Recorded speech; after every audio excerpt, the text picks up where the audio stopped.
Bom dia a todos que acompanham a sessão da Terceira Câmara de Julgamento do Conselho de Contribuintes de Minas Gerais.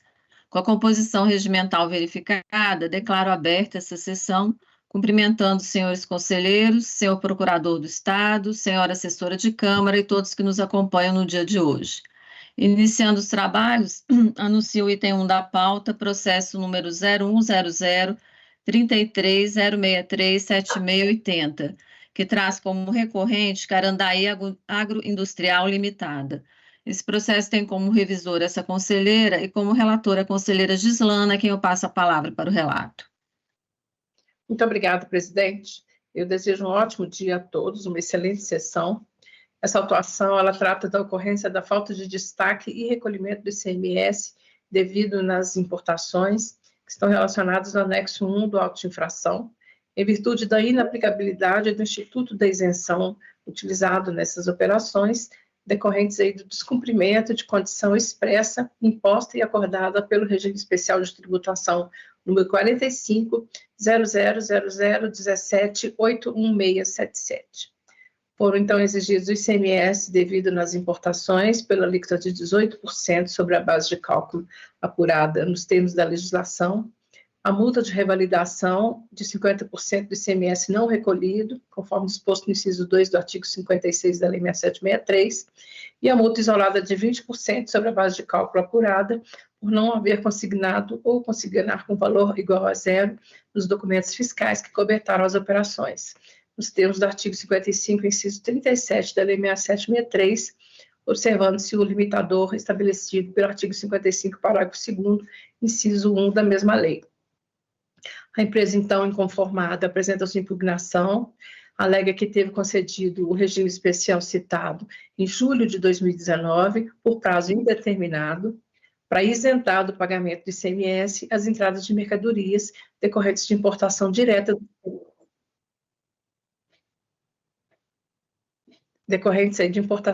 do exterior, promovidas por ela, desde que as mercadorias sejam importadas na qualidade de matéria-prima, produto intermediário e material de embalagem, com fim específico de utilização na fabricação de adubos e fertilizantes.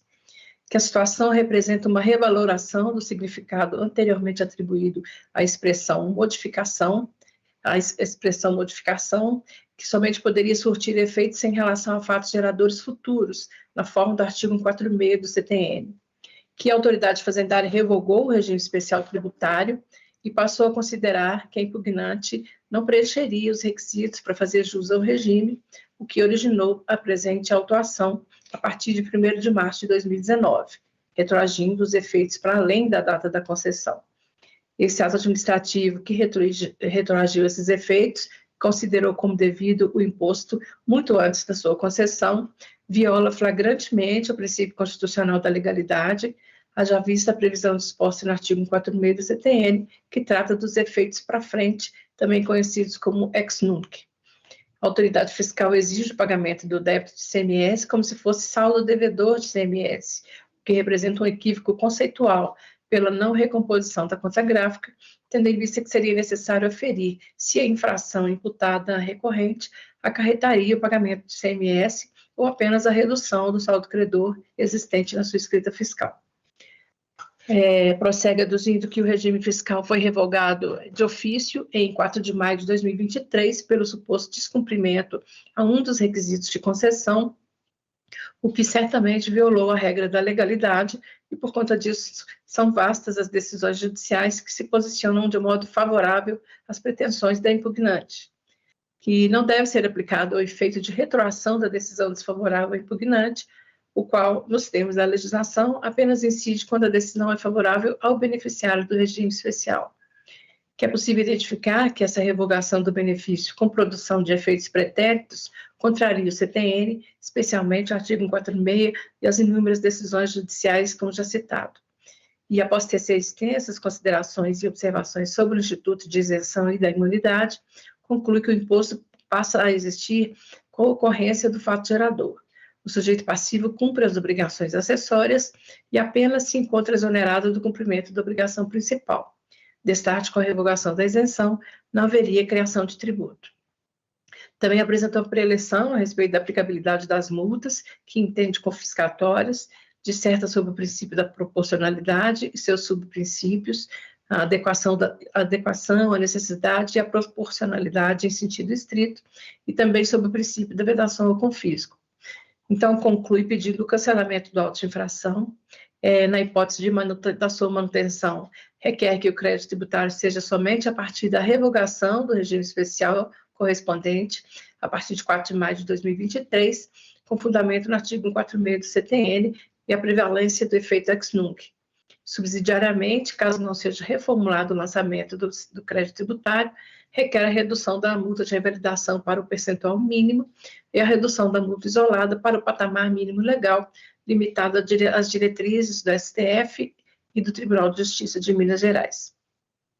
O fisco, então, apresenta sua manifestação, aduz que, de fato, a empresa foi detentora do citado regime especial, de 29/7/2019 até 10 de maio de 2023, quando foi revogado de ofício, conforme consta do anexo 11 do auto de infração.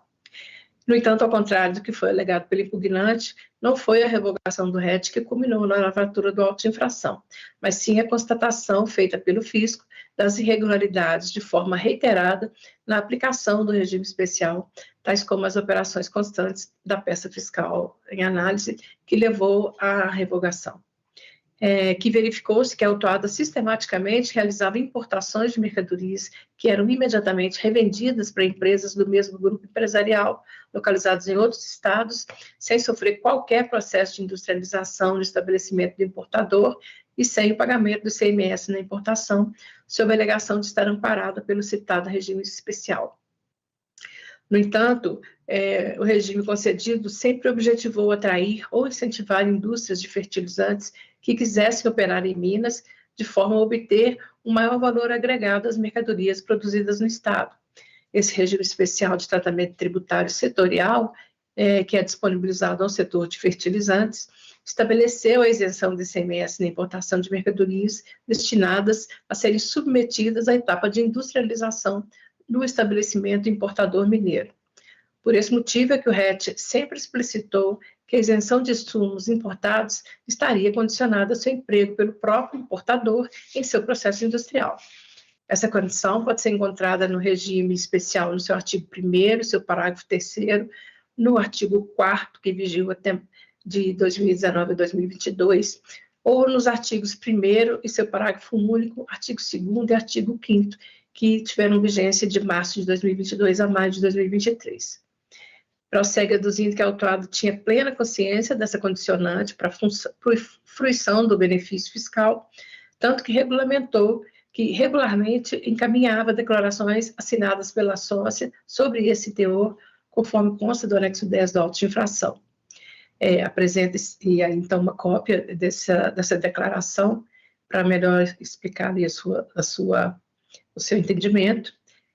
Aduz que a empresa vinha de fato que o que ela vinha fazendo era importar mercadorias sob a falsa alegação de que seriam por ela industrializadas no seu estabelecimento, a fim de se eximir do ICMS na importação. Porém, os produtos eram imediatamente direcionados, livres da exigência do ICMS na importação, para outras empresas localizadas fora de Minas Gerais, empresas do mesmo grupo. Essa prática é fácil de ser percebida quando se analisa os anexos 4 e 6 do auto de infração, onde se demonstra que a totalidade dos produtos importados com CFOP 3101 foram integralmente revendidos ou transferidos com CFOP 6102 ou 6152 para outros estabelecimentos destinatários fora de Minas Gerais. Destaca o fisco que a grande maioria das mercadorias importadas relacionadas nos citados anexos sequer foram desovadas ou retiradas dos respectivos containers, como se verifica ao se comparar as informações complementares da nota de importação e da nota emitida pela autuada para cobertar suas saídas nas operações interestaduais. O fisco exemplifica, com a nota de importação constante do anexo 4, na qual consta nas informações complementares da nota 2669 de agosto de 2021, CFOP 3101, menção ao container TCLU 7409576, que é exatamente o mesmo citado na nota de transferência número 2671, de 24 de agosto de 2021, CFOP 6152. Esse mesmo número de container pode ser encontrado em dados complementares da declaração de importação número 21.1594698-6, constante do anexo 7 do auto de infração. O fisco ressalta que tanto no relatório que compõe o auto de infração, quanto no relatório fiscal analítico, consta que a infração cometida pela autuada ocorreu pelo descumprimento de condição expressa, imposta e acordada pelo regime especial mencionado. As operações que constam do anexo 1 do auto de infração foram praticadas na vigência do mencionado regime, porém não atendiam à condição dele imposta de que os produtos importados deveriam ser industrializados. Que o RET foi revogado conforme o despacho de maio de 2023 do Superintendente de Tributação, a partir da data da ciência dessa decisão pelo contribuinte, sem menção a efeitos retroativos. As operações relacionadas na presente peça foram realizadas todas durante a vigência do RET, porém, fora do seu alcance, em face do descumprimento de condição expressa. Que a não realização da recomposição da conta gráfica pelo fisco na apuração do ICMS exigido não apresenta amparo legal, diante do que se encontra determinado no artigo 89A do Regulamento ICMS, e não há qualquer hipótese prevista no anexo 7 do regulamento que possibilite o abatimento de possíveis saldos credores de ICMS na conta fiscal do autuado, quando da elaboração do lançamento fiscal. Que não se está diante de hipótese de exclusão de isenção, mas sim de um não enquadramento das operações relacionadas no anexo 1 do auto de infração, das condicionantes que possibilitariam a autuada a usufruir da isenção específica concedida pelo RET. Sendo assim, as operações da autuada já nasceram fora do amparo de qualquer benefício fiscal, não sendo cabível a interpelação sobre uma posterior exclusão de isenção tributária que não foi anteriormente concedida. Defende a aplicação das multas, tanto a de revalidação quanto a isolada, porque são estabelecidas pela legislação tributária vigente, tanto na forma quanto no conteúdo, e estão perfeitamente tipificadas, que não faz parte da competência desse Conselho a análise da norma em si, conforme consta do artigo 110 da RPTA. As penalidades constantes são demonstradas nos seus valores integrais, porém a própria legislação tributária mineira prevê os redutores, que a autuada optou por não aderir, prevê os redutores das penalidades, mas a autuada optou por não aderir até esse momento. No auto de infração consta orientação sobre as reduções legais previstas no parágrafo 9º do artigo 53 da Lei 6763, que ela poderia ter usufruído, e ainda hoje ela poderia quitar o crédito tributário constituído com a redução legal a 45% do seu montante, o que resultaria no percentual da multa de revalidação de 22,5% e da multa isolada de 50,04%. As penalidades estão em conformidade com a legislação tributária, então o fisco defende que não há qualquer reparo a ser feito no lançamento e pede pela sua procedência. A assessoria dessa casa, em análise pormenorizada do auto de infração, na pessoa da senhora Moara Teles de Carvalho, opina preliminarmente pela rejeição da agressão de nulidade do lançamento e, no mérito, opina pela sua procedência. Esse é o relatório, presidente. Obrigada, conselheira Gislana. Passo a palavra agora para o doutor Marismar para suas considerações em nome da Fazenda Pública Estadual. Está sem áudio, doutor Marismar.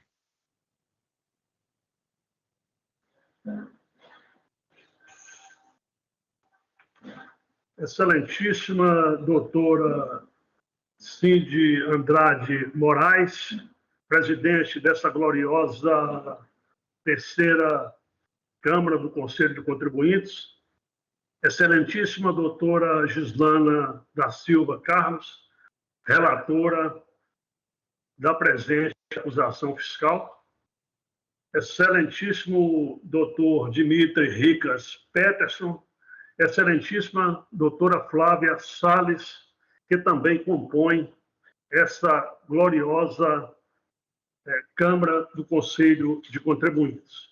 Veja, eminente presidente, excelentíssima senhora conselheira, doutora Gislana da Silva Carlos, veja que eu acompanhei com muita atenção o relatório de Vossa Excelência, tratando de forma pormenorizada da acusação fiscal ora posta em julgamento. Trata-se, na verdade, de descumprimento do regime especial por parte do autuado. Teria ocorrido a importação de mercadorias visando a utilização como produto intermediário, como insumo no processo de industrialização.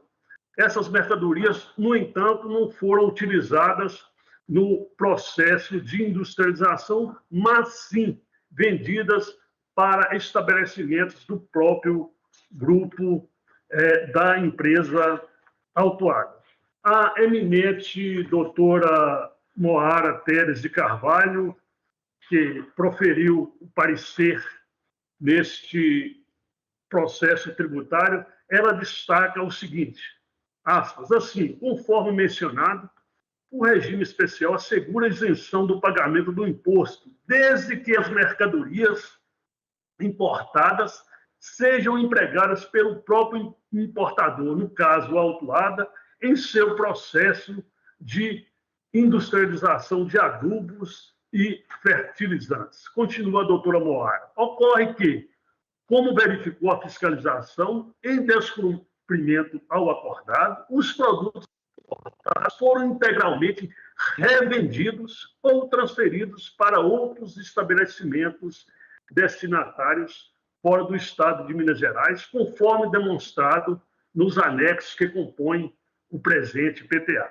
Conclui a doutora Moara. O fisco destaca ainda que os destinatários são estabelecimentos filiais da empresa autuada ou pertencentes a um grupo empresarial apresentando os mesmos sócios, como demonstrado no anexo 14. Veja que, de um lado, está aí a apuração da infração tributária pelo fisco, está aí também a aplicação da multa de reabilitação e da multa isolada. E, de outro lado, eminentes conselheiros, não existe nenhuma prova para elidir o presente crédito tributário. São alegações infundadas que não têm esse poder de elisão, de elidir o próprio crédito tributário. Forte nesses fundamentos, lastreado na ampla prova do crédito tributário, o Estado requer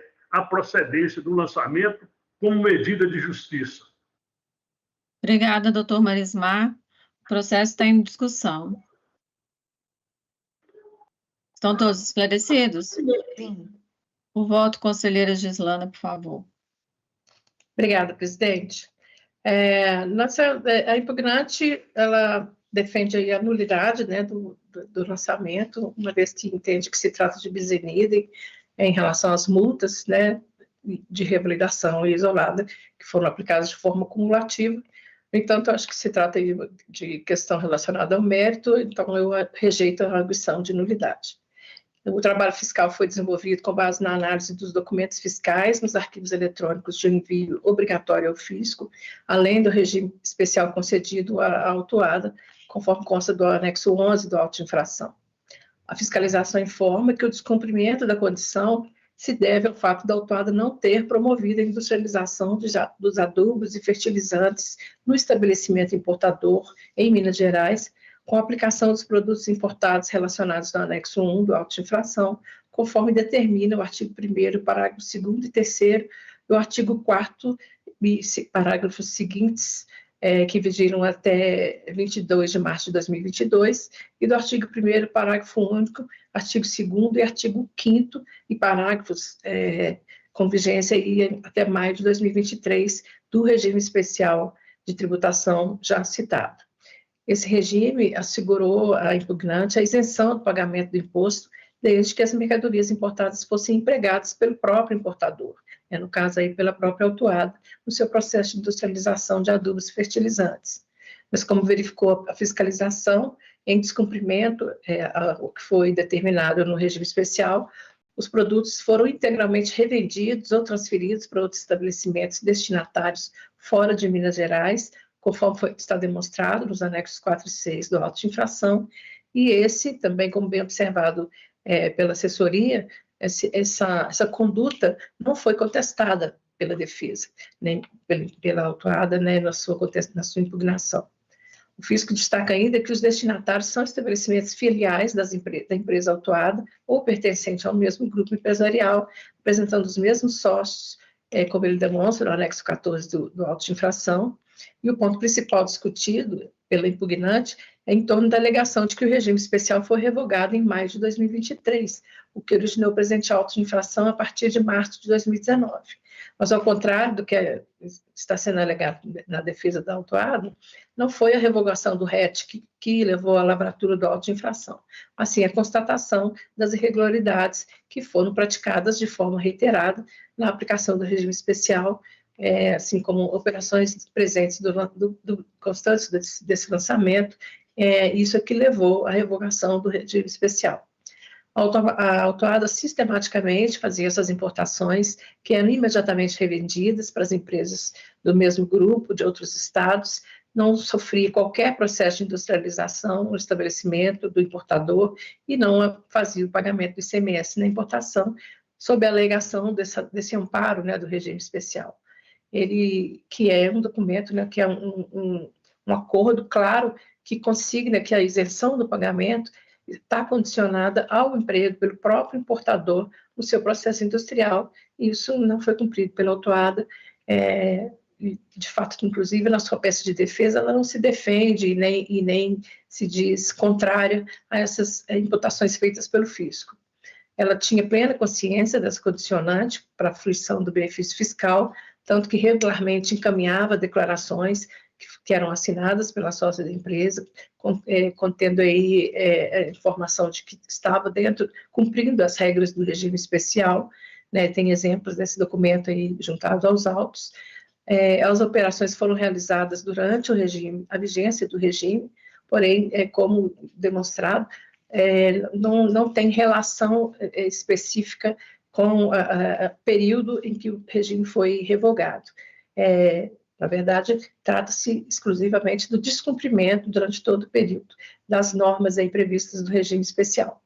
Quando ela concordou com o regime especial, ela ficou obrigada ao cumprimento dessas disposições que estavam expressas dele, implicando na sua anuência com todas as cláusulas, inclusive com a condicionante de que a isenção estava submetida ao fato de que as mercadorias importadas, empregadas pelo próprio importador no seu processo de industrialização. A autuada descumpriu totalmente o regime a ela concedido e, em momento algum, afirma nem demonstra que essas operações estariam abarcadas pelo regime ou que foram cumpridas as condições que estão ali determinadas. Não nega que os produtos importados foram revendidos ou transferidos para outros estabelecimentos. A matéria, então, do presente trabalho fiscal é meramente fática, é objetiva, a infração se mostra plenamente caracterizada.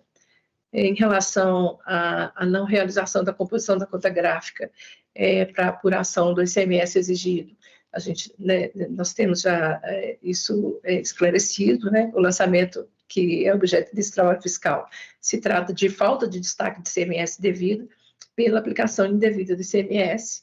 Então, o procedimento da recomposição da conta gráfica, quando a infração era um aproveitamento indevido de créditos de imposto levado a efeito pelo contribuinte, não é a matéria que está sendo tratada nos presentes autos. No caso, se refere aqui a operações ao abrigo indevido de isenção, operações, então, em que o valor do imposto não foi declarado. Então, não há que se falar em compensação dos créditos escriturados com os débitos apurados relativos à irregularidade em questão, já que os débitos não foram declarados. Então, eu entendo corretas as exigências do ICMS e das multas aplicadas. Com relação às multas, também entendo que não cabe razão à defesa. Ela aduz que não há amparo legal para a coexistência das duas penalidades, que são exigidas de forma cumulativa, defendendo aí que entende que houve o bis in idem, mas, no caso, na legislação é bem claro nesse sentido, são infrações distintas. Uma se relaciona à obrigação principal e a outra decorre de descumprimento de obrigação acessória, e a aplicação cumulativa da multa, de ambas as multas também foi considerada lícita pelo Poder Judiciário Mineiro. Então, corretas as aplicações das penalidades na exata medida prevista na legislação desse Estado. Em relação às assertivas de ilegalidade e inconstitucionalidade trazidas pela defesa, quanto ao pretenso efeito confiscatório de multa e ofensa ao princípio da proporcionalidade, é necessário registrar que não cabe a esse Conselho negar a aplicação a dispositivos de lei por força da sua limitação de competência prevista no artigo 182 da Lei 6763 e artigo 110, inciso 1 do Regulamento de Processo Tributário. Em relação à incidência de juros de moros, se dá sobre a parcela do tributo e sobre as multas, conforme expressamente previsto no artigo 127 e 226 da Lei 6763 e no artigo 2º da Resolução 2880 de 97. As infrações foram devidamente comprovadas, o impugnante não apresentou nenhuma prova contrária, né, capaz de elidir o efeito fiscal, então eu entendo válido aí o lançamento, e meu voto é pela sua procedência, nos termos do parecer da assessoria. Obrigada, conselheira Gislana. Conselheiro Dimitri, o voto, por favor. Obrigado, senhora presidente. Bom dia, senhoras conselheiras. Bom dia, doutor Marismar. Bom dia a todos que nos acompanham pelo YouTube. Senhora presidente, pelos mesmos fundamentos e razões expostas pela ilustre conselheira relatora, eu acompanho o seu voto. Obrigada, conselheira Flávia, o voto, por favor. Bom dia, obrigada, senhora presidente. Eu também vou acompanhar o voto proferido pela relatora. Entendo que a impugnante não trouxe aos autos nada capaz de elidir, de fato, o feito fiscal. Dessa forma, entendo que corretas são as exigências. É como eu voto. Obrigada, conselheira Flávia. Eu também entendo, como a conselheira relatora, que restou caracterizado, né, o descumprimento da condição para a fruição do benefício fiscal contido no RET, do qual a autora era detentora. Então, dessa forma, também vou julgar procedente o lançamento e rejeitar as prefaciais também arguidas. Sendo assim, acorda a terceira Câmara de Julgamento do Conselho, em preliminar a unanimidade, em rejeitar as prefaciais arguidas e, no mérito, a unanimidade, em julgar procedente o lançamento nos termos do parecer da assessoria. Anuncio o item 2 da pauta, processo número 16.014, 35, 98, 92, 41, que tem como recorrente o ISA. Esse processo tem como revisor o conselheiro Dimitri e como relatora a conselheira Flávia, quem eu passo a palavra para o relato. Bom dia a todos novamente. Obrigada, senhora presidente. Vou iniciar então meu relato. Cuida-se o presente processo de impugnação em razão do indeferimento de pedido de restituição pleiteado pelo impugnante em razão de recolhimento a maior do ICMS pela inclusão na base de cálculo do imposto da integralidade dos valores do serviço de televisão por assinatura via satélite, prestado para tomadores em Minas Gerais, no período de dezembro de 2018 a agosto de 2019, ao invés de 50%, como prevê o convênio ICMS 52 de 2005. O pedido se dá em razão do entendimento da impugnante de que o serviço era prestado via satélite a partir do estabelecimento da empresa localizado no estado do Rio de Janeiro para clientes localizados no estado de Minas Gerais. Inconformada, a impugnante ela apresentou tempestivamente por procuradores regularmente constituídos impugnação ao parecer /despacho da Delegacia Fiscal BH2, no âmbito do qual argumenta em síntese que o fisco deveria ter intimado a impugnante a apresentar provas e ou esclarecimentos acerca da matéria, que o fisco violou o princípio da ampla defesa e contraditório, de que é nula a decisão proferida pelo fisco por falta de motivação e fundamentação, que a referida decisão não observou o interesse público no controle da legalidade do ato administrativo e princípio da verdade material. Alega também que, através do contrato de fornecimento de capacidade de segmento espacial, é possível constatar que o estabelecimento prestador está situado no estado do Rio de Janeiro. reitera ainda traz aos autos entrevista concedida ao jornal Globo. Sustenta também que os serviços de telecomunicação foram prestados pela impugnante do Estado do Rio de Janeiro para usuários no Estado de Minas Gerais. Assim, o ICMS incidente deveria ter sido dividido na proporção de 50% entre ambos os estados, nos termos da cláusula 1ª do Convênio 52 de 2005. Que, por um equívoco, o imposto foi recolhido integralmente para o Estado de Minas Gerais. Por fim, pede o provimento da presente impugnação ao parecer da Delegacia Fiscal BH2.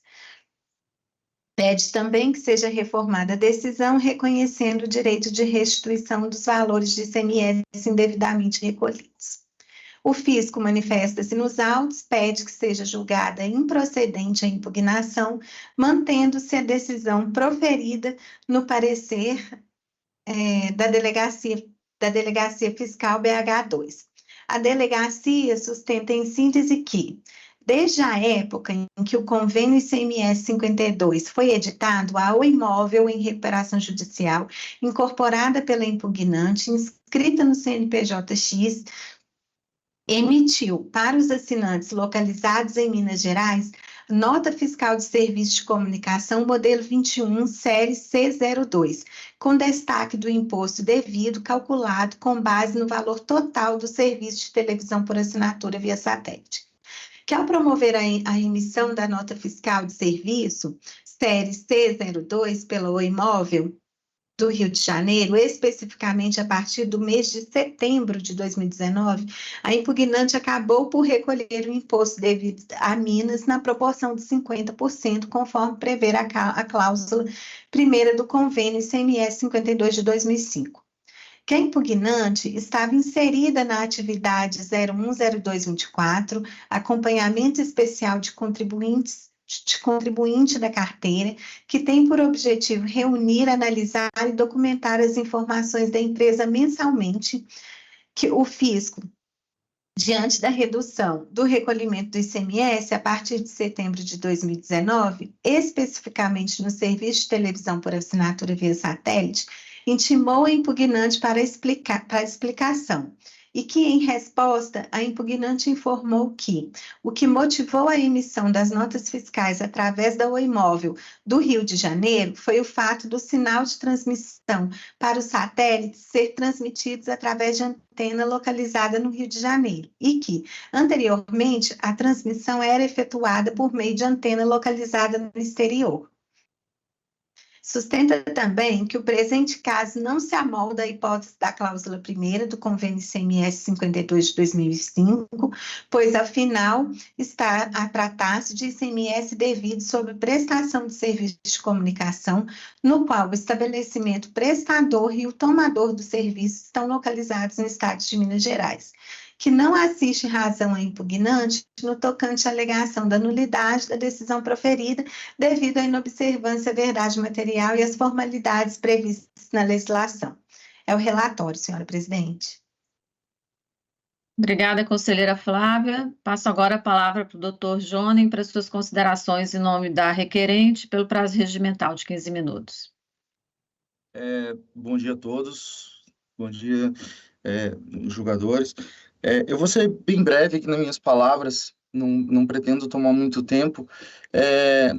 Excelências, estamos diante de um caso clássico de recolhimento indevido, em razão de um equívoco por parte do contribuinte na emissão dos documentos fiscais durante o período pleiteado. A legislação, tanto a legislação federal e que foi incorporada pelo Estado de Minas Gerais, é claro, ao determinar a divisão do recolhimento do imposto em 50% para o Estado onde localizado o tomador de serviço e 50% para o Estado onde está localizado o prestador do serviço. E essa é a razão pela qual única e especificamente o direito do desculpem, essa é a razão pela qual se faz o direito do contribuinte à restituição. Ora, Da análise da impugnação, não se verifica que o auditor fiscal ele não traz qualquer elemento que desqualifique o local, que demonstre que o local da prestação do serviço era o Estado de Minas Gerais, para que reste comprovada o cabimento de 100% do imposto para o Estado de Minas Gerais. Ele se limita apenas a dizer que a nota fiscal foi emitida constando o prestador de serviço localizado em Minas Gerais, que é justamente o equívoco apontado pelo contribuinte, razão pelo qual se deu o recolhimento indevido. Ademais, nós temos uma entrevista onde o próprio presidente da empresa, em 2013, aponta que que a prestação de serviço ocorre nessa modalidade a partir do estado do Rio de Janeiro. Então, não tem qualquer elemento no processo, não tem qualquer análise técnica por parte do fisco que traga elementos que demonstrem a prestação de serviço no estado de Minas Gerais. A legislação é clara quanto à prestação do serviço, quanto à modalidade do serviço, a modalidade desse serviço não medido, que o imposto ele deve ser dividido entre o estado do prestador e o estado do tomador, que é o motivo pelo qual a gente vem pedir a restituição desses valores. Por fim, eu só queria pontuar aqui quanto ao argumento, a argumentação que o fiscal traz com relação ao recolhimento e a eventual comprovação do recolhimento no estado do Rio de Janeiro, me parece um pouco, com todo respeito, mas que foge à competência da auditoria fiscal do estado de Minas Gerais, e não seria um motivo suficiente para o indeferimento do pedido de restituição.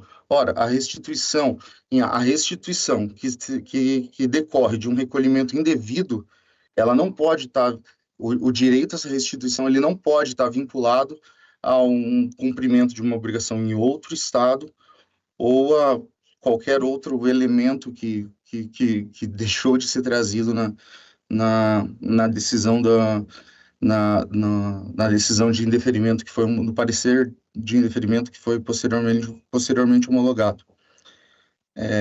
Então, Excelência, eu, mais uma vez, por se tratar de uma questão de fato, a prestação do serviço ocorre através através do Estado do Rio de Janeiro e chega diretamente na antena da residência do tomador do serviço no Estado de Minas Gerais. Reiteramos aqui os argumentos tanto do pedido inicial quanto da impugnação, impugnamos pelo deferimento total do pedido. Não sendo esse o entendimento,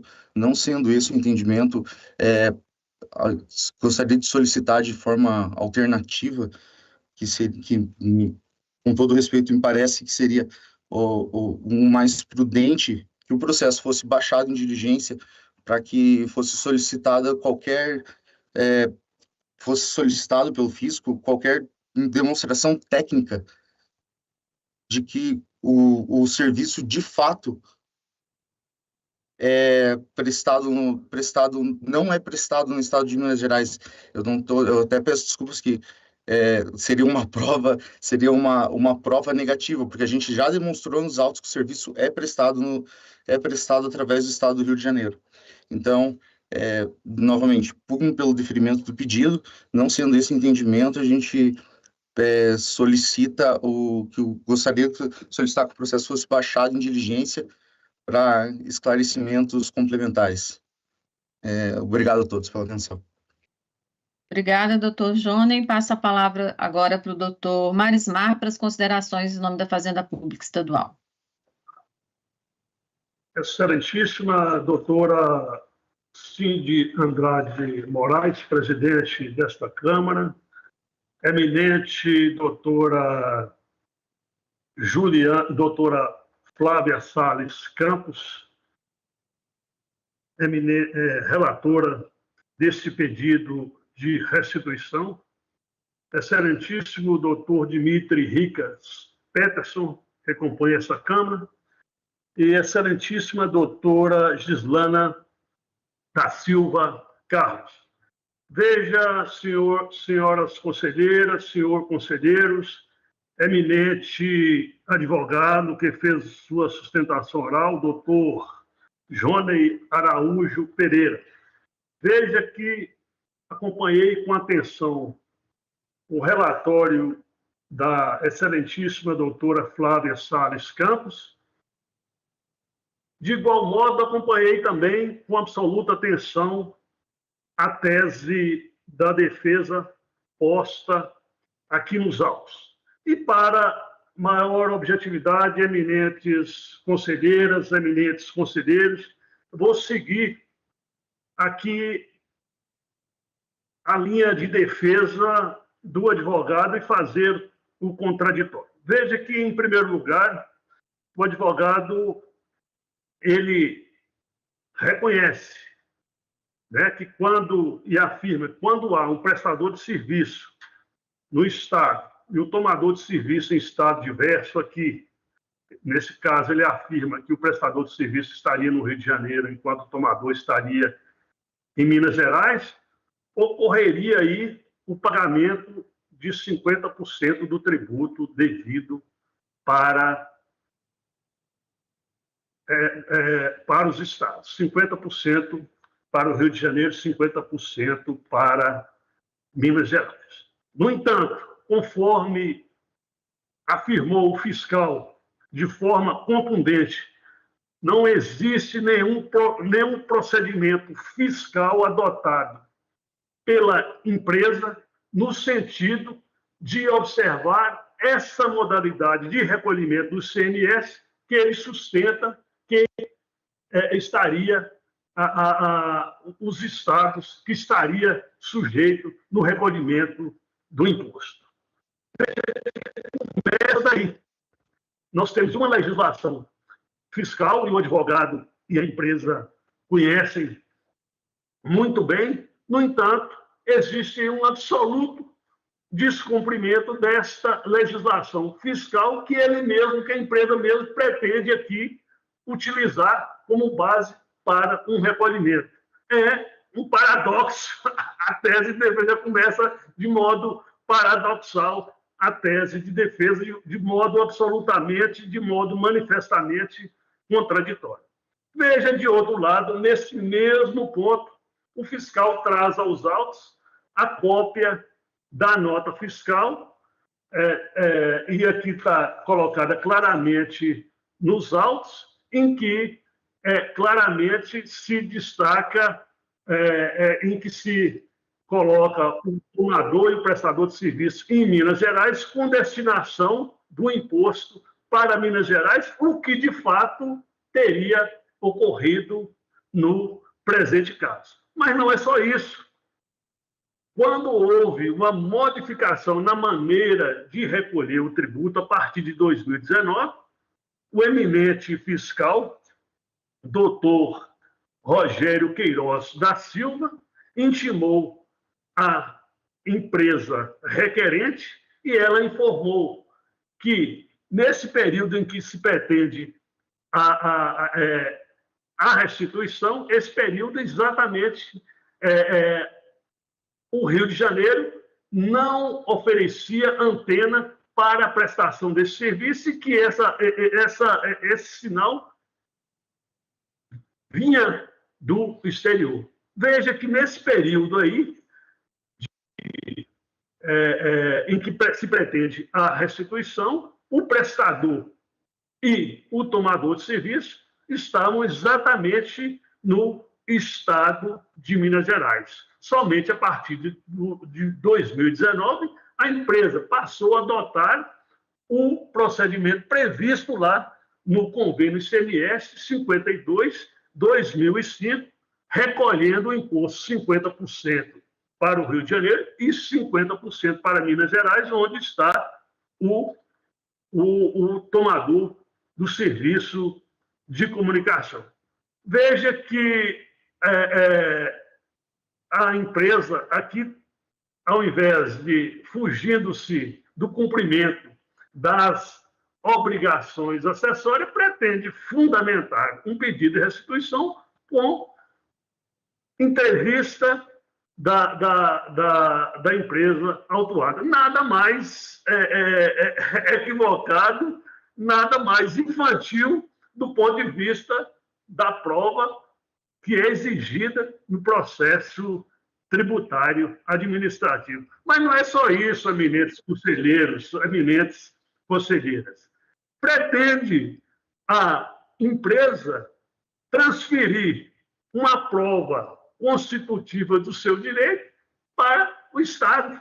É absurdo. Lá no Código de Processo Civil, claramente fala que o autor tem o dever de fazer a prova constitutiva do seu direito, enquanto cabe ao requerido fazer a prova modificativa, extintiva ou do direito da parte contrária. Veja que está plenamente correto o fisco quando afirma que naquele período em que se quer a restituição, o tomador de serviço e o prestador estavam no estado de Minas Gerais, portanto, não se aplicaria, nesse caso, o convênio 52/2005. Está correto o fisco quando reconhece o recolhimento do ICMS 50% para o Rio de Janeiro, 50% para Minas Gerais, onde está o tomador do serviço.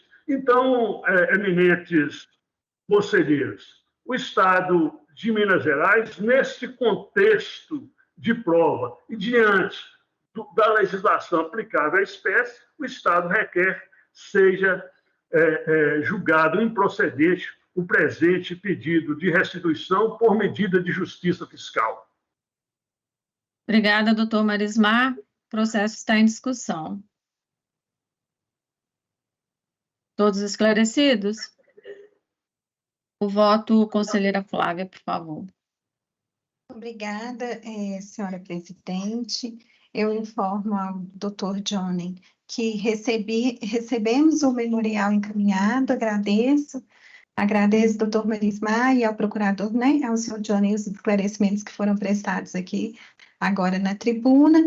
Entretanto, eu vou pedir vênia ao doutor Johnny para discordar dos argumentos trazidos por ele, e então faça a leitura aqui do meu voto.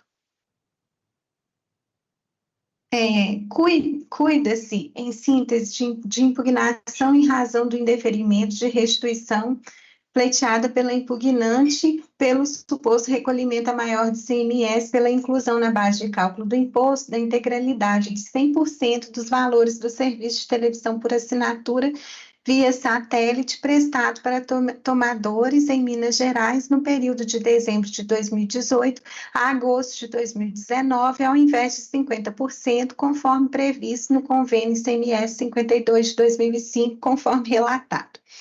Preliminarmente, alega a impugnante nulidade da decisão que indeferiu o pedido de restituição por falta de fundamentação e sob o argumento de que o fisco deveria ter intimado previamente a recorrente a apresentar provas e ou esclarecimentos complementares relativos ao direito pleiteado.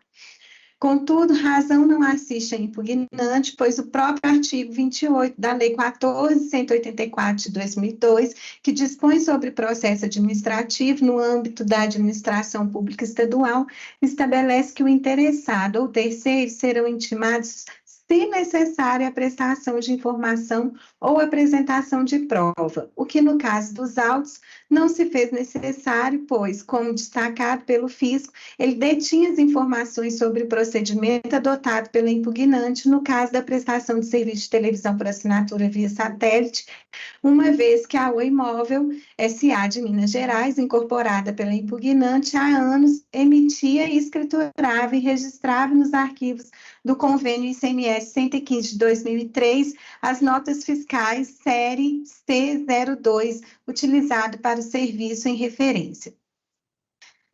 Em decorrência disso, o fisco carreou aos autos, apenas a título exemplificativo, algumas notas fiscais de serviço série C02, justamente para comprovar os fatos relativos à sistemática adotada pela impugnante. Ademais, entendo também que foi garantido à mesma o direito do contraditório e ampla defesa, na medida em que concedido a ela prazo de 30 dias para apresentação de impugnação à decisão proferida, nos termos do artigo 117 do Regulamento do Processo e dos Procedimentos Tributários Administrativos, Decreto 44747 de 2008. No que tange ao mérito do pedido de restituição relativamente aos serviços não medidos de televisão por assinatura, inicialmente importa destacar o que estabelece o convênio ICMS 52, número 52 de 2005.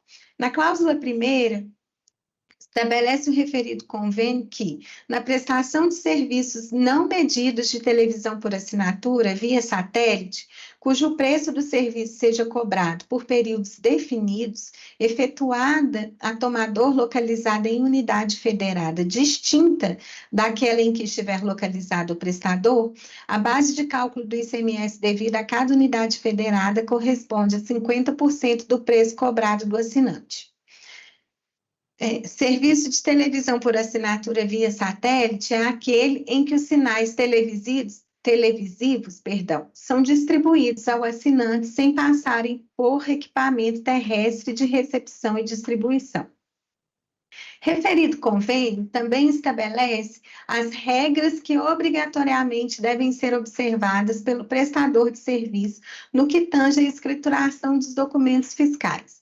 Em sua cláusula 5ª, determina que a emissão e a escrituração dos documentos fiscais para todas as unidades federadas serão efetuadas de forma centralizada na unidade federada de localização do contribuinte.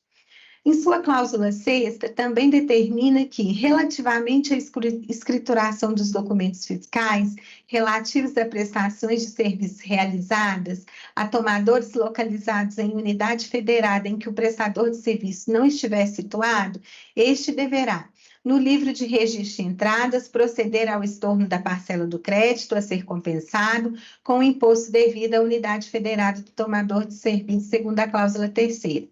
Escriturar a nota fiscal de serviço de comunicação no livro registro de saídas, registrando nas colunas adequadas os dados relativos à prestação na forma prevista na legislação da unidade federada de sua localização e consignando na coluna observações a sigla da unidade federada do tomador de serviço. No livro de registro de apuração do ICMS, em folhas subsequentes, a apuração referente à unidade federada de sua localização por unidade federada. Determina ainda, em sua cláusula 7ª, que a empresa prestadora do serviço de que trata o presente convênio deverá enviar até o 20º dia do mês subsequente à prestação a cada unidade federada de localização do tomador de serviço relações resumidas contendo o número de usuários e dados de faturamento, base de cálculo e ICMS devido na forma da planilha, que consta do anexo único do referido convênio. Dito isto, depreende-se da análise de toda a documentação que foi acostada aos autos, inclusive destacando notas fiscais, mensagens enviadas pela própria impugnante à Fazenda de Minas Gerais, que, de fato, a prestação de serviço realizada pela impugnante no período relativo ao pedido de restituição não se amolda às disposições contidas do Convênio 52 de 2005, pois os serviços não medidos de televisão por assinatura via satélite, cujo preço de serviço seja cobrado por períodos definidos, foi efetuado a tomador localizado na mesma unidade federada onde estava o prestador, ou seja, o Estado de Minas Gerais. Corrobora com o entendimento o fato de que se a prestação de serviços não medidos de televisão por assinatura via satélite tivesse sido efetuada a tomador localizado em unidade federada diversa de onde estava o prestador, deveria a impugnante ter observado as regras relativas à escrituração estabelecidas pelo Convênio 52 de 2005, inclusive a regra determinada na cláusula 7ª, destacada acima, o que não o fez. Correta, portanto, a conclusão do fisco de que os documentos apresentados não se prestam a comprovar a tese da impugnante de que as antenas, ainda em fase de instalação no estado do Rio de Janeiro, transmitiram os sinais para o satélite nos períodos anteriores a setembro de 2019. De igual modo, o contrato de prestação de serviço de TV por assinatura via satélite trata-se simplesmente de um modelo padrão que sequer faz referência a um usuário localizado no estado de Minas Gerais. Além disso, conforme se depreende da leitura do contrato de capacidade de segmento espacial, é possível verificar que o documento prevê apenas consequentes jurídicos e não especifica a localização de nenhuma antena em terra responsável por transmitir os sinais por satélite. Importa ressaltar ainda que a contratação de capacidade de segmento espacial é necessária à viabilização de serviços de TV por assinatura via satélite e está vinculada à atividade meio ou preparatória. Portanto, faz-se relevante acrescentar que sequer quanto à materialidade seria possível enquadrar o objeto do contrato,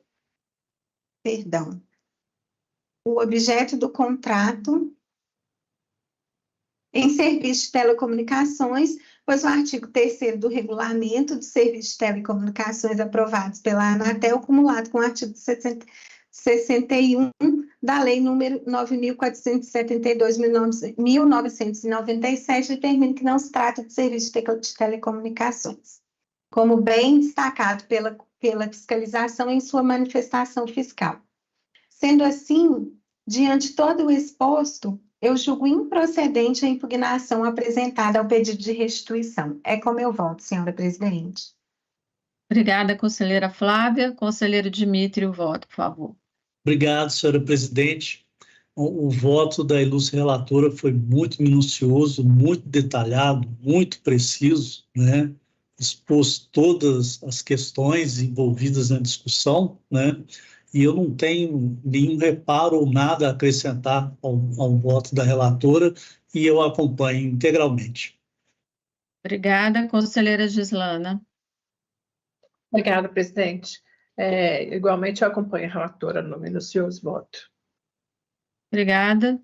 Eu também estou de acordo com os argumentos trazidos aqui pela conselheira relatora e vou acompanhar o voto integralmente. Então, dessa forma, acorda a terceira Câmara de Julgamento do Conselho, a unanimidade em julgar na ação.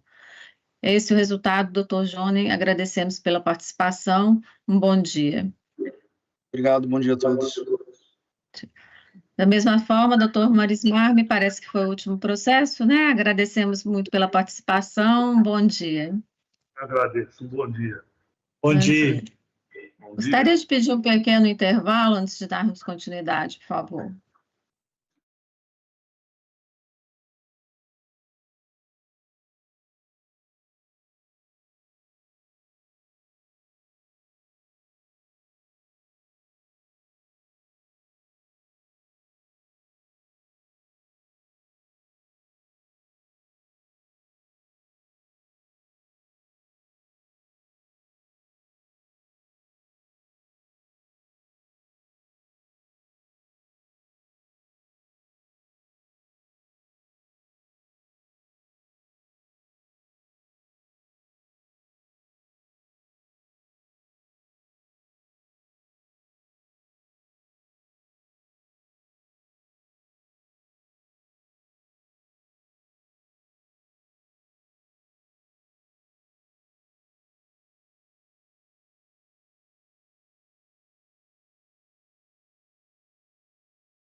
Renovando meus cumprimentos a todos após um intervalo, vamos retomar a pauta de hoje.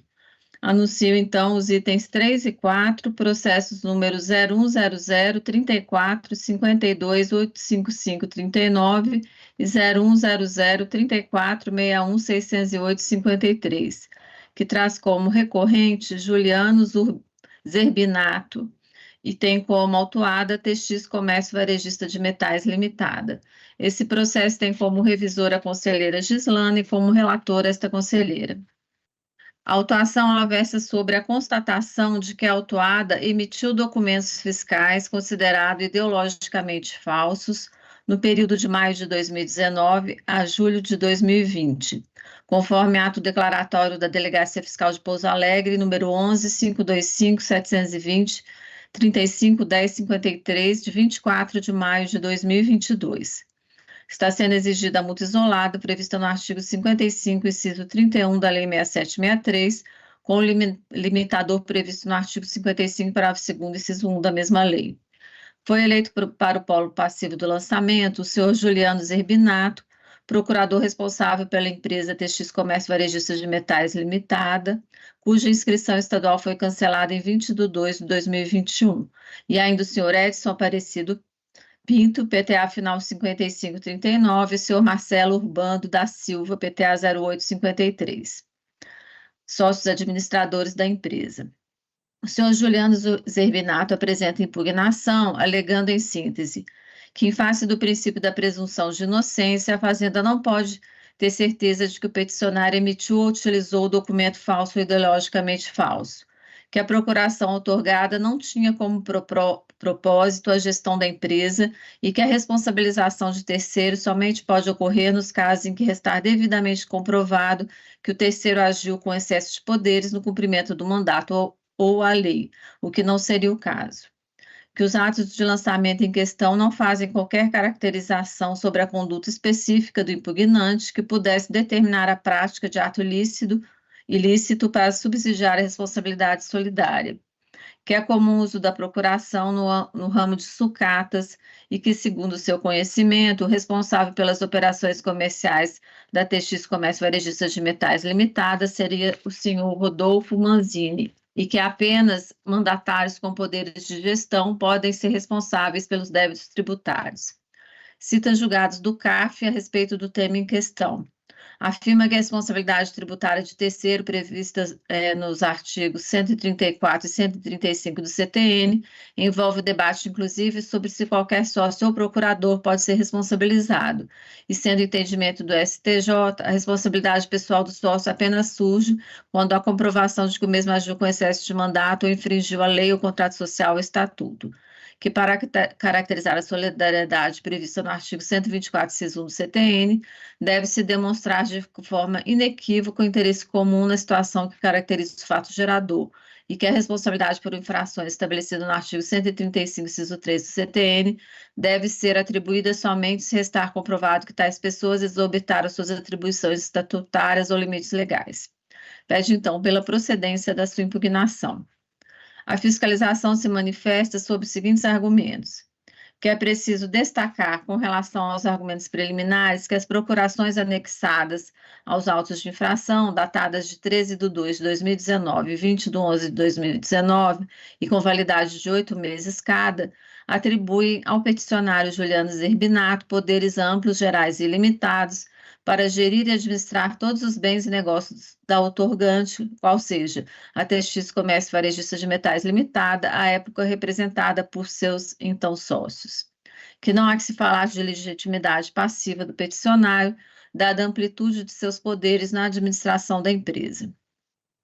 Que relativamente ao citado senhor Rodolfo Manzini, a impugnante não apresentou qualquer dado relativo a tal pessoa, que os poderes amplos, gerais e limitados conferidos nas procurações tornam irrelevantes os argumentos apresentados pela defesa, que há sim infração de legislação elencada e que o senhor Juliano Zerbinato está sendo autuado como obrigado por ter sido responsável pela emissão de documentos fiscais ideologicamente falsos durante o tempo em que foi procurador com poderes ilimitados da empresa TX Comércio Varejista de Metais Limitada.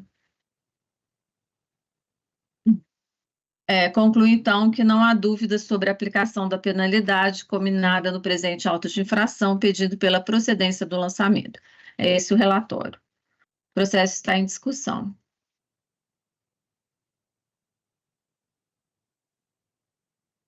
Todos em condições de voto? Sim. Bom, então, proferindo meu voto, primeiramente, em relação às questões de nulidade do auto de infração suscitadas pela defesa, entendo que se confundem com o mérito e serão tratadas, então, dessa forma. Na presente autuação foi exigida a multa isolada pela emissão de documentos fiscais considerados ideologicamente falsos, conforme ato declaratório da Delegacia Fiscal de Pouso Alegre, de 24 de maio de 2022. É importante ressaltar que a expedição de um ato declaratório antecedida por diligências especialmente efetuadas para verificação e comprovação de qualquer uma das situações irregulares elencadas no regulamento do ICMS, dando-se ampla divulgação aos atos expedidos pela autoridade fazendária, mediante a sua publicação no Diário Oficial, constando os motivos que ensejaram a declaração dos respectivos documentos. Há a possibilidade de contestação dos atos de falsidade relacionados no presente lançamento nos termos do parágrafo 5º do artigo 30 da Lei 6763. E no caso em tela, foi eleito ainda para o polo passivo do lançamento os sócios administradores constantes do contrato social da empresa à época dos fatos geradores em questão, e também o procurador da empresa constituído pelos sócios. Note-se que, conforme evidencia a procuração juntada aos autos, foram conferidos ao senhor Juliano Zerbinato poderes amplos, gerais e limitados para gerir e administrar todos os bens e negócios da empresa durante o período objeto da autuação. Com relação aos sócios administradores, respondem pessoalmente pelos créditos correspondentes às obrigações tributárias decorrentes de atos praticados com excesso de poderes em infração de lei, contrato social ou estatuto, em face das disposições contidas no artigo 135, inciso 3 do CTN, e 21, parágrafo 2º, inciso 2 da Lei 6763. Dessa forma, entendo que o lançamento observou todas as determinações constantes da legislação tributária, de modo a garantir-lhe plena validade, verificando-se que os argumentos trazidos pelos impugnantes não se revelam capazes de elidir as exigências. Portanto, correta a exigência da multa isolada prevista no artigo 55, inciso 31 da Lei 6763. Assim, meu voto é pela procedência do lançamento. Conselheira Gislana, o voto, por favor. Obrigada, presidente. Eu acompanho o voto da relatora. Conselheiro Dimitri. Obrigado, senhora presidente, com a relatora. Conselheira Flávia. Eu também vou acompanhá-la, não tenho nada a acrescentar. Obrigada. Então, dessa forma, acorda a terceira Câmara de Julgamento do Conselho, à unanimidade, em julgar procedente os lançamentos. Anuncio na sequência os itens 5 e 6 da pauta, processos número 0100 305 10 6625, 0100 30 38 140 37, que trazem como recorrente Americanas S.A. Esses processos têm como revisor a conselheira Flávia e como relator o conselheiro Dimitri, a quem eu passo a palavra para o relato. Obrigado, senhora presidente. Bom, antes de iniciar o relato, eu quero só chamar a atenção para algumas distinções que existem entre os dois PTAs. O PTA de final 25, ele versa sobre a pauta de retenção e recolhimento do ICMS-ST, enquanto o PTA de final 37 versa sobre a retenção ou o recolhimento a menor do ICMS-ST. As matérias são semelhantes, né? Os argumentos, as provas, os fundamentos trazidos nos dois lançamentos são semelhantes, mas eles têm essas pequenas diferenças, né? Há uma diferença também em relação à multa isolada cobrada, né? No PTA de final de 25, a infração, né, penalizada é justamente a falta de destaque, ou destaque da base de cálculo igual a zero, né, do ICMS-ST igual a zero, enquanto que no PTA de final de 37, a multa isolada é sobre a retenção, né, a indicação, né, da base de cálculo com valor menor do que o previsto na legislação. Também, quando do voto, né, eu vou dar um destaque, né, para o PTA de final 37, porque existe uma pequena diferença entre os dois. Bom, passa ao relato. A autuação versa sobre a falta de retenção e de recolhimento do ICMS devido por substituição tributária, ICMS-ST, referente às operações de transferência interestaduais de mercadorias promovidas pela autuada, localizada no município do Rio de Janeiro, para sua filial localizada no município de Juiz de Fora, no período de setembro de 2019 a maio de 2022. A recorrente não apurou a base de cálculo das mercadorias sujeitas à substituição tributária, tendo como referência o preço médio ponderado do produto vendido pelos estabelecimentos varejistas de mesma titularidade localizados em Minas Gerais nas operações internas de venda ao consumidor final, conforme determina o artigo 19, parágrafos 11º e artigo 12 da parte 1 do anexo 15 do regulamento do ICMS de 2002. Existe o ICMS-ST, acrescido da multa de revalidação previsto no inciso 2, combinado com o parágrafo 2º, inciso 1º do artigo 56, e a multa isolada prevista no inciso 37, a linha C, combinado com o parágrafo 2º, inciso 1 do artigo 55, ambos os artigos da Lei 6763 de 1975. Inconformada, a autuada apresenta tempestivamente por procurador regularmente constituído impugnação, contra a qual o fisco se manifesta às páginas 743 a 785. Sua defesa impugnante alega que parte das operações autuadas não estão submetidas ao regime da ST. Afirma que recolheu o imposto incidente sobre as operações no momento das saídas promovidas pela filial de Juiz de Fora, em valores por vezes superiores à base de cálculo ICMS-ST. Defende que a forma de apuração da base de cálculo prevista no artigo 19 do anexo 15 do regulamento do ICMS é ilegal, pois não está prevista na Lei Complementar 87 de 1996 e na Lei 6763 de 1975, e que ela deve ser obtida aplicando-se a MVA prevista na legislação sobre o valor da sua operação própria. Reclama que a fiscalização não utilizou um levantamento geral considerando também seus competidores, o que demonstraria a impossibilidade de se considerar referidos dispositivos como base legal a legitimar a presente autuação. Argumenta que a redação do artigo 11A do anexo 5 do regulamento ICMS, vigente à época das operações, determina obediência ao layout estabelecido pelo Manual de Orientação do Contribuinte.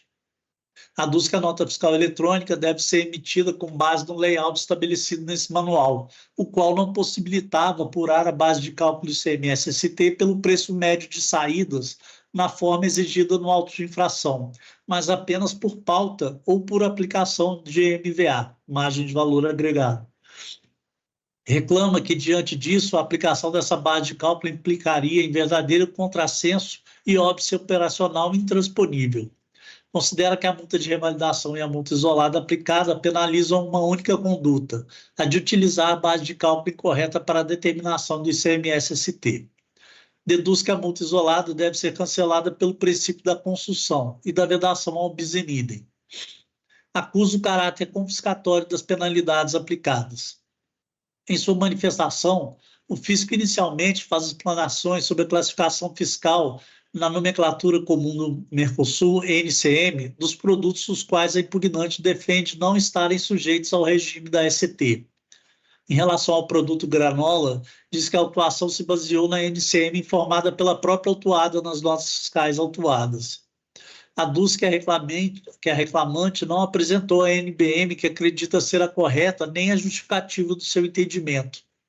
Apresenta fotos do produto vendido pela autuada e, após analisar as suas características, afirma que este deveria ser classificado na NCM 1904-9000, para a qual se prevê a ST no item 30 do capítulo 17, da parte 2 do anexo 15 do regulamento do ICMS.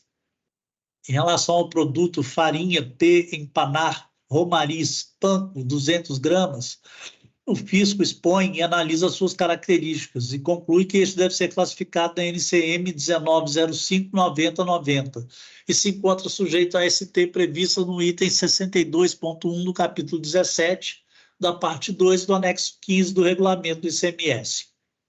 Em seguida, afirma que está correta a autuação sobre o produto denominado Assarapido Pratique Alume, cuja NBM declarada na nota fiscal eletrônica é 7607-1190, pois há previsão de ICMS-ST entre os estados de Minas Gerais e Rio de Janeiro, mediante o protocolo ICMS 19909, conforme item 33.0 do capítulo 19 da parte 2 do anexo 15 do regulamento ICMS. Diz estar correta a autuação sobre o cereal OG Corn Flakes Native, cuja NBM declarada na nota fiscal eletrônica é 1904-2000, mas cuja NCM correta é a de número 1904-9000, para a qual a previsão de ST no item 30.0 do capítulo 17 da parte 2 do anexo 15 do regulamento do ICMS. Tópico seguinte, o fisco afirma que as operações autuadas estão sujeitas ao regime de apuração e recolhimento do ICMS por substituição tributária, e a responsabilidade da autuada pelas obrigações decorre do inciso 2 do artigo 22 da Lei 6763 de 1975. Ensina que, de acordo com o inciso 2 do parágrafo 11º do artigo 19 da parte geral do anexo 15 do regulamento do ICMS, a base de cálculo nas operações interestaduais de transferência para contribuintes mineiros varejistas ou varejistas e não varejistas é o preço médio ponderado do produto apurado pelos estabelecimentos varejistas de mesma titularidade localizados no Estado, nas operações internas de venda ao consumidor final promovidas no segundo mês anterior àquele em que ocorrer a transferência. Entende que o imposto apurado e recolhido pelo estabelecimento substituído tributário, quando de sua venda das mercadorias autuadas, encontra-se... Só um segundinho.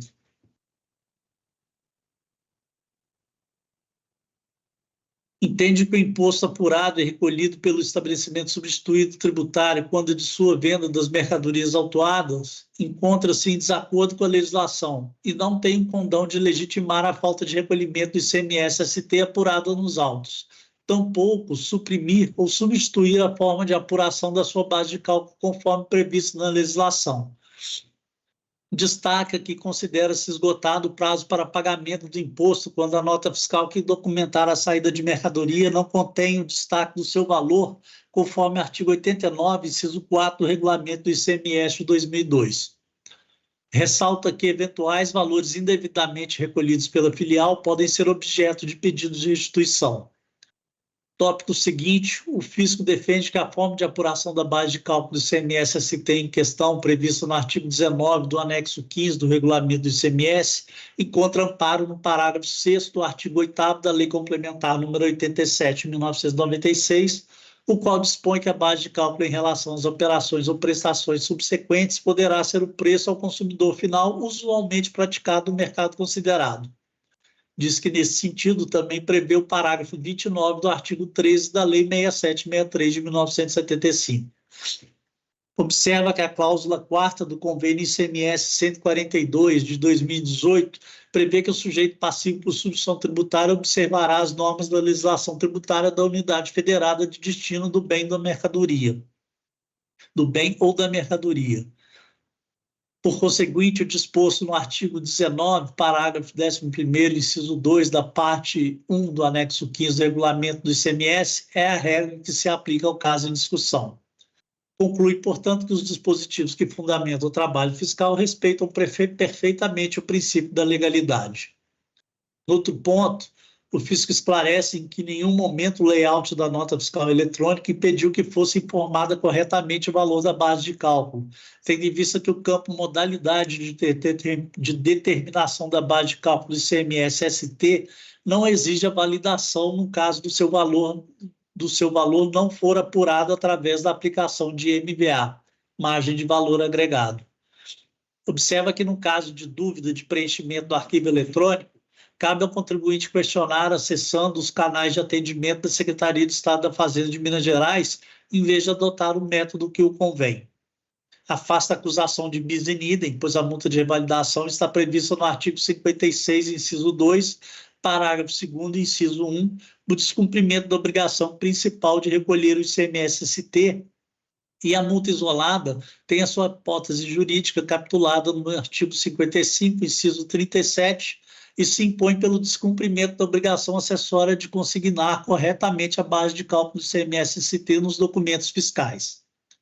Lembra que o parágrafo 1º do artigo 53 da Lei 6763 estabelece que as multas serão cumulativas quando resultarem concomitantemente do não cumprimento de obrigação tributária acessória e principal. Recusa o caráter confiscatório das penalidades aplicadas e acresce que, quanto às assertivas de ilegalidade e inconstitucionalidade trazidas pela defesa, o Conselho de Contribuintes de Minas Gerais não se nega a aplicar dispositivos de lei, por força de sua limitação de competência constante do artigo 182 da Lei 6763 de 1975. Pede pela procedência do lançamento. Bom, em relação ao PTA de final número 37, a diferença, o impugnante alega que com a interpretação conjunta do caput e do inciso 1, ambos do parágrafo 2º do artigo 56 da Lei 6763, de 1975, está estabelecida a aplicação da multa de revalidação em dobro ao alienante, remetente, contribuinte substituto tributário por deixar de pagar o imposto devido por substituição tributária, tendo ou não efetuado a retenção cabível.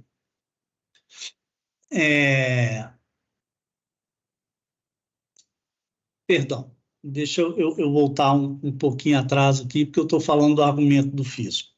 O que o impugnante alega em relação ao PTA final 37 é que não se aplica a majoração da multa de revalidação nos casos em que haja a retenção a menor ou a falta de recolhimento a menor do ICMS-ST. Diz que a previsão contida no artigo 56, no parágrafo 2º, inciso 1º do artigo 56 da Lei 6763, só se aplica aos casos da falta de retenção, da falta total de retenção ou da falta total do recolhimento do ICMS-ST.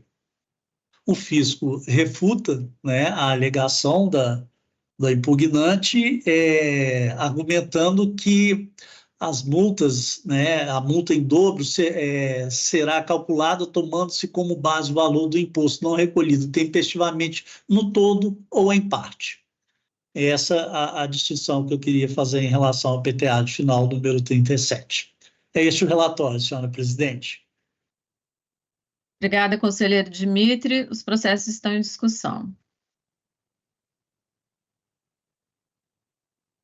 Estão todos esclarecidos em condições de voto? O voto, conselheiro, por favor. Senhora presidente, primeiro eu vou fazer o voto em relação ao PTA final número 25. E depois, né, feito o julgamento, aí eu retomo o voto em relação ao PTA de final número 37, que ele tem uma pequena diferença. Ok. Bom, conforme relatado, a autuação versa sobre a retenção e recolhimento a menor do ICMS devido por substituição tributária referente a operações de transferência interestaduais de mercadorias promovidas pela autuada, localizada no município do Rio de Janeiro, para sua filial localizada no município de Juiz de Fora, Minas Gerais. Em sua defesa, a impugnante acusou a ilegalidade da norma mineira que determina a forma de apuração da base de cálculo do ICMS-ST utilizada pelo fisco no presente lançamento. Não lhe assiste razão. A forma de apuração da base de cálculo do ICMS-ST em questão está prevista no inciso 2 do parágrafo 11 do artigo 19 do anexo 15 do regulamento do ICMS. E encontra amparo no parágrafo 6º do artigo 8º da Lei Complementar número 87 de 1996. o qual dispõe que a base de cálculo em relação às operações ou prestações subsequentes poderá ser o preço ao consumidor final usualmente praticado no mercado considerado. Nesse sentido, também prevê o parágrafo 29 do artigo 13 da Lei 6763 de 1975. Ressalta-se por oportuno que a cláusula 4ª do convênio ICMS 142 de 2018 prevê que o sujeito passivo por substituição tributária observará as normas da legislação tributária da unidade federada de destino do bem ou da mercadoria. Por conseguinte, o disposto no artigo 19, parágrafo 11, inciso 2 da parte 1 do anexo 15 do regulamento do ICMS é a regra que se aplica ao caso em discussão. E a base de cálculo das operações autuadas e deve ter como referência o preço médio ponderado do produto apurado pelos estabelecimentos varejistas de mesma titularidade, localizados no Estado, nas operações internas de venda ao consumidor final, promovidas no segundo mês anterior àquele em que ocorrer a transferência. Conclui-se, portanto, que os dispositivos que fundamentaram o trabalho fiscal respeitam perfeitamente o princípio da legalidade. Em outro ponto, a impugnante intenta afastar a presente cobrança sob o argumento de que suas filiais varejistas teriam apurado e recolhido o imposto quando de sua venda das mercadorias autuadas. Todavia, essa apuração do imposto efetuada pelo estabelecimento substituído tributário encontra-se em desacordo com a legislação e não tem o condão de legitimar a falta de recolhimento do ICMS-ST apurada nos autos, tampouco suprimir ou substituir a forma de apuração de sua base de cálculo conforme prevista na legislação. Correta, portanto, a exigência do ICMS fiscal, a exigência fiscal do ICMS-ST, uma vez que considera-se esgotado o prazo para o pagamento do imposto quando a nota fiscal que documentar a saída da mercadoria não contiver o destaque do seu valor, conforme artigo 89, inciso 4 do regulamento do ICMS de 2002. Ressalte-se por oportuno que eventuais valores indevidamente recolhidos pela filial da autuada para Minas Gerais podem ser objeto de pedido de restituição. No outro ponto, cumpre esclarecer que, ao contrário do alegado pelo impugnante, o layout da nota fiscal eletrônica estabelecida pelo Manual de Orientação do Contribuinte não impede que o valor da base de cálculo apurado na forma debatida seja informado no campo próprio. Não obstante, no caso de dúvida, poderia o autuado ter recorrido ao auxílio da Secretaria de Estado da Fazenda de Minas Gerais antes de adotar um procedimento próprio não previsto na legislação. Quanto aos produtos para os quais o impugnante alega não estarem sujeitos ao regime de apuração do ICMS por substituição tributária, verifica-se que as considerações e elementos trazidos pelo fisco em sua manifestação fiscal e anteriormente aqui relatado em seus pormenores demonstram a sua correta classificação na NCM e a respectiva previsão de apuração do imposto pelo regime da substituição tributária, conforme disposto na parte 2 do anexo 15 do regulamento do ICMS de 2002. No que tange à acusação da impugnante de haver duplicidade de penalização sobre uma mesma infração, cabe esclarecer que a multa de revalidação aplicada está prevista no artigo 6, inciso 2, parágrafo 2º, inciso 1 da Lei 6763, e deve-se por descumprimento da obrigação principal de recolher o ICMS-ST. Por sua vez, a multa isolada aplicada tem... Não, eu estou presente, estou. Foi só um pequeno lapso aqui na internet, mas eu consegui pegar o voto dele todo. Foi só um segundinho. Pode prosseguir, por favor. Bom, volto um instantezinho atrás. No que tange à acusação da impugnante de haver duplicidade de penalização sobre a mesma infração, cabe esclarecer que a multa de revalidação aplicada está prevista no artigo 56, inciso 2, parágrafo 2º, inciso 1 da Lei 6763, e deve-se por descumprimento da obrigação principal de recolher o ICMS-ST. Por sua vez, a multa isolada aplicada tem sua hipótese jurídica capitulada no artigo 55, inciso 37, desta mesma lei, e se impõe pelo descumprimento da obrigação acessória de consignar corretamente a base de cálculo do ICMS-ST nos documentos fiscais. Ressalte-se que o parágrafo 1º do artigo 53 da Lei 6763 estabelece que as multas serão cumulativas quando resultarem concomitantemente do não cumprimento de obrigação tributária acessória e principal. Dessa feita, não há o que se falar em bis in idem na combinação cumulativa das multas aplicadas. Quanto às assertivas de legalidade e constitucionalidade trazidas pela defesa, inclusive quanto ao caráter confiscatório das penalidades aplicadas, cumpre registrar que em reiteradas decisões o Conselho de Contribuintes não se negou a aplicar dispositivos de lei, por força de sua limitação de competência constante do artigo 182 da Lei 6763 de 1975. Assim, senhora presidente, diante de todo o exposto, julgo procedente o lançamento. Obrigada, conselheiro Dimitri. Então, em relação ao PTA 66, final 25, o voto, conselheira Flávia, por favor. Obrigada, senhora presidente. Eu vou acompanhar o voto do ilustre relator, foi muito completo, eu não tenho nada a acrescentar. Obrigada, conselheira Gislana. Obrigada, presidente. Da mesma forma, acompanho o relator. Obrigada. Eu também concordo com os fundamentos aqui apresentados, vou acompanhar também integralmente o voto. Então, dessa forma, em relação ao PTA final 6625, acorda a terceira Câmara de Julgamento do Conselho, à unanimidade, em julgar procedente o lançamento. Devolvo a palavra para o conselheiro para proferir seu voto em relação ao PTA final 4037. Obrigado, senhora presidente. Bom, no caso do PTA de final 37, a autuação versa sobre a retenção e recolhimento a menor do ICMS devido por substituição tributária referente às operações de transferência interestaduais de mercadorias promovidas pela autuada, localizada no município do Rio de Janeiro, para sua filial localizada no município de Juiz de Fora. Exige-se o ICMS-ST acrescido da multa de revalidação prevista no inciso 2, combinado com o parágrafo 2º, inciso 1, do artigo 56, e a multa isolada prevista no inciso 7, a linha C, combinada com o parágrafo 2º, inciso 1, do artigo 55, ambos os artigos citados da Lei 6763 de 1975. Bom, nesse caso, a diferença que eu faço em relação ao voto que dei no PTA de final 25 versa especificamente a respeito da multa de revalidação em dobro. Nesse caso, eu entendo não ser cabível a majoração da multa de revalidação.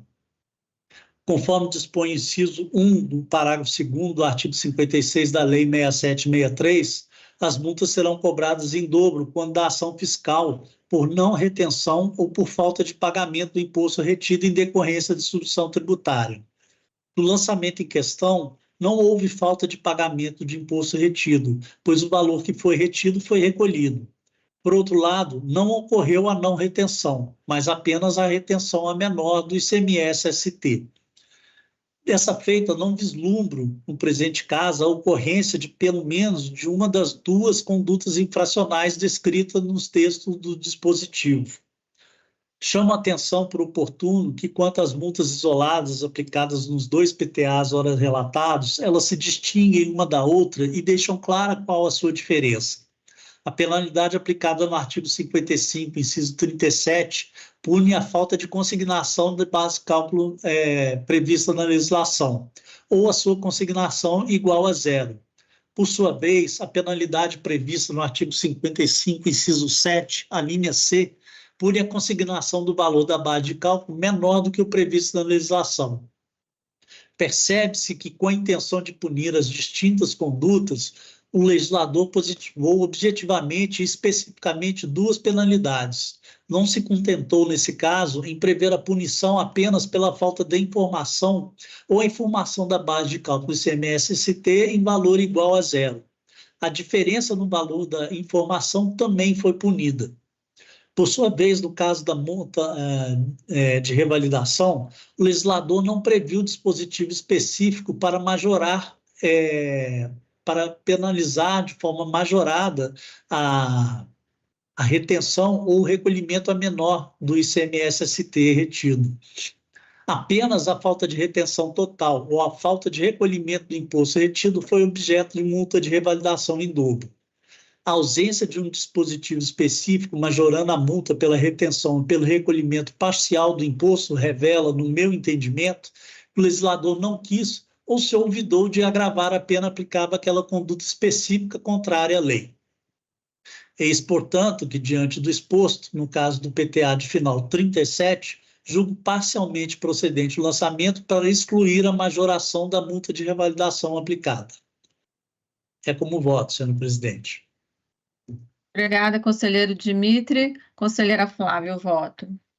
Obrigada, eu vou acompanhar o ilustre relator, inclusive em relação à multa isolada. Já manifestei meu entendimento no mesmo sentido em outras oportunidades. Dessa forma, eu voto já, conforme o ilustre relator, não tenho nada a acrescentar. Obrigada, conselheira Gislana, o voto. Obrigada, presidente. Tendo em vista a fundamentação e também apresentada pelo conselheiro relator, eu acompanho integralmente. Obrigada. Diante da fundamentação do conselheiro relator, eu gostaria de pedir vista desse processo para melhor análise dessa fundamentação. Então, sugiro uma extrapauta para esse processo para o dia 11 de junho, se a Câmara estiver de acordo. Todos de acordo? Então, dessa forma, acorda a terceira Câmara de Julgamento do Conselho de Contribuintes de Minas Gerais, em preliminar à unanimidade, em deferir o pedido de vista formulada por essa conselheira, marcando-se extrapauta para o dia 11 de junho, ficando proferidos os votos dos conselheiros Dimitri, Flávia e Gislana, que julgavam parcialmente procedente o lançamento para excluir a majoração da multa de revalidação. É esse o resultado, então, para o item 6 da pauta. Na sequência, anuncio o item 7, processo número 16.0017.34.062.34, que traz como recorrente Mário Keogegerian Filho. Tem como revisor esse processo o conselheiro Dimitri, como relatora a conselheira Flávia, quem eu passo a palavra para o relato.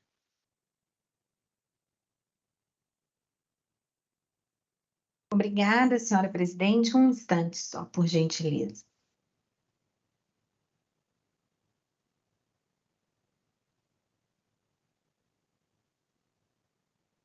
Pois bem, trata-se o presente processo de que a Zurich Santander Brasil Seguros e Previdências transmitiu a declaração de bens e direitos e recolheu importância de R$ 18.235,75 a título de ITCD.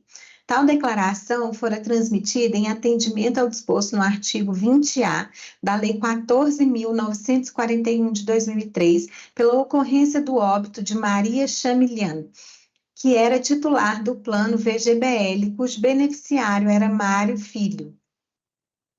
O ora impugnante pleiteou a restituição da quantia paga a título de ITCD sob o fundamento de que o recolhimento fora indevido, vez que seu endereço residencial era no estado de São Paulo à época do óbito de Maria Chamilian.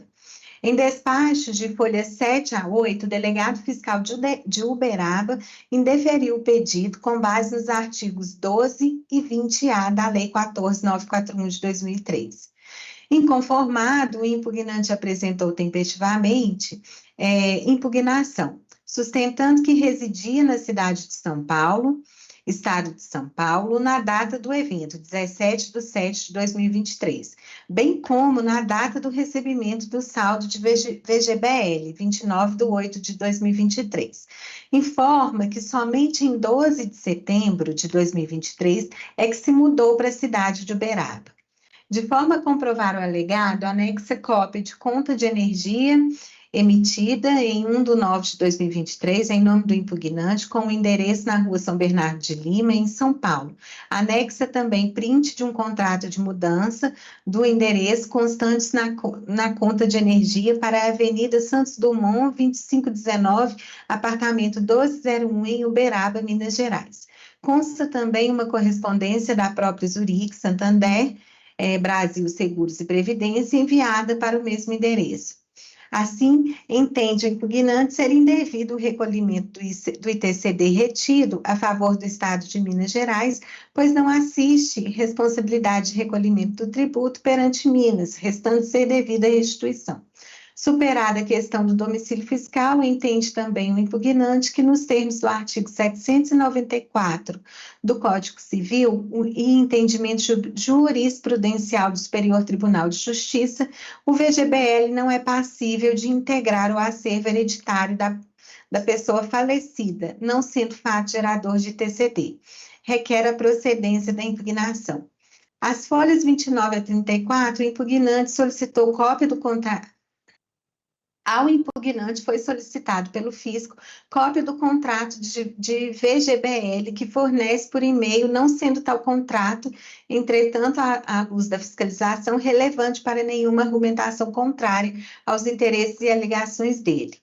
O fisco manifesta-se, portanto, nos autos, defende que a Zurich Santander Brasil Seguros e Previdência foi quem cumpriu com a obrigação de reter e recolher o ITCD devido à unidade da federação a quem é devido tal valor, que o requerente deveria ter buscado esclarecimentos junto a tal entidade de previdência complementar e, sendo o caso, corrigido o suposto equívoco junto a ela, para só então, de posse de toda a documentação e esclarecimentos, apresentar à Secretaria de Estado da Fazenda de Minas Gerais, de forma a viabilizar eventual restituição. Entende também o fisco que o pedido de restituição apresentado pelo impugnante não atende ao artigo 30 do Decreto 44747 de 2008, não podendo, então, ser deferido. Pede que seja julgado improcedente a impugnação, mantendo o indeferimento do pedido de restituição. É o relatório, senhora presidente. E dando sequência, né, eu gostaria de propor uma medida em relação a esse pedido de restituição. A proposta é que seja baixados os autos em diligência para que o requerente, ora impugnante, né, apresente junte aos autos a declaração de residência que foi apresentada à seguradora quando do requerimento do recebimento do valor a título do falecimento da senhora Maria. E peço também, a proposta também, né, que o impugnante junte aos autos também documento ou autorização, declaração da seguradora, o autorizando a pedir, a receber a restituição, se considerado indevido o pagamento do imposto. Para este Estado, né? Para este Estado. Ok, obrigada, conselheira. A medida está em discussão. De acordo, senhora presidente. Indago também, porque eu sugiro também que ele traga aos autos a cópia completa do contrato, porque não tem a cópia completa do contrato de mudança da transportadora, né? Tem só um print de um trecho do contrato. Então, eu pediria também que juntasse aos autos tal contrato. Ok. Conselheiro Dimitri, de acordo com a medida? De acordo. Conselheira Gislana? Da mesma forma, de acordo, presidente. Eu também estou de acordo, né? Esse processo ainda não encontra em condição de ser julgado, também entendo prudente a medida. Então, dessa forma, acorda a terceira Câmara de Julgamento do Conselho, em preliminar à unanimidade, em exará despacho interlocutório para que a impugnante apresente os documentos aqui citados pela relatora, que constarão na ata dessa sessão. É esse o resultado, então, e para o último processo da pauta. Sendo assim, eu agradeço a participação dos senhores conselheiros, senhora assessora de Câmara e todos que nos acompanharam no dia de hoje e declaro encerrada essa sessão. Bom dia a todos. Bom dia.